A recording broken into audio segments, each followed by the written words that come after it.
அன்புடையீர். நம்மில் ஒவ்வொருவரும் கோவிலுக்கு சென்றால் தெய்வத்தை வணங்குவதற்கு முன்பும் பிறகும் பிரதட்சிணை செய்வது வழக்கம்.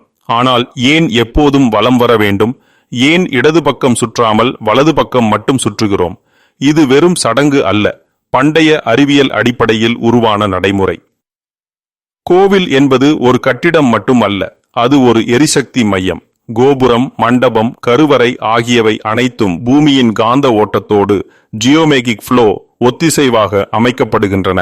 கோவிலின் கருவறை எப்போதும் பூமியின் மைய காந்த சக்தியை ஈர்க்கும் விதத்தில் கட்டப்பட்டுள்ளது. அதனால் பிரதட்சிணை பாதையில் வலம் வருவது உடலை இயற்கையின் காந்த ஓட்டத்துடன் இணைக்கிறது. வலம் வரும்போது தெய்வம் எப்போதும் நம் வலது பக்கத்தில் இருக்கும். வலது பக்கம் என்பது சூரியனை, ஒளியை, உயிர் சக்தியை குறிக்கிறது.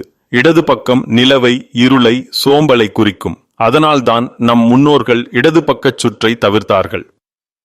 மேலும் பூமியின் காந்த ஓட்டம் வட துருவத்திலிருந்து தெற்காக பாய்கிறது. நாம் வலம் வரும்போது அந்த இயற்கை சக்தி நம் உடலுக்குள் எளிதாக ஊடுருவுகிறது. இதனால் மன அழுத்தம் குறைந்து உடலின் ஆற்றல் அதிகரிக்கிறது. பிரதட்சிணை செய்யும் போது நம் பாதம் தரையை தொடுகிறது.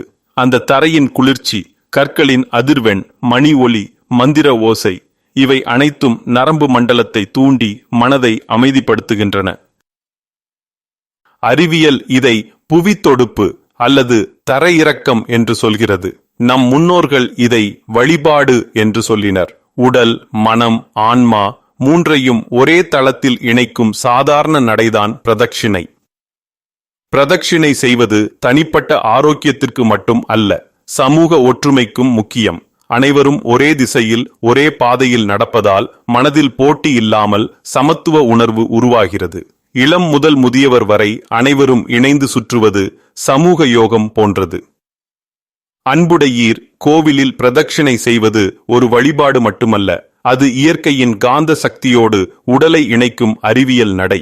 வலம் வரும்போது உடல் சுத்தமாகி மனம் அமைதியடைகிறது, ஆன்மா உயர்கிறது. நம் முன்னோர்கள் சொன்னது போல பிரதட்சிணை செய்து வலம் வரு, வாழ்வின் சக்தி வளம் பெருகும். இந்த பதிவை ரசித்து இருப்பீர்கள் என்று நம்புகிறேன். இந்த பதிவு பிடித்திருந்தால் உங்கள் நண்பர்களிடமும் உறவினர்களிடமும் பகிரவும். மீண்டும் அடுத்த பதிவில் சந்திப்போம். அதுவரை நன்றி, வணக்கம்.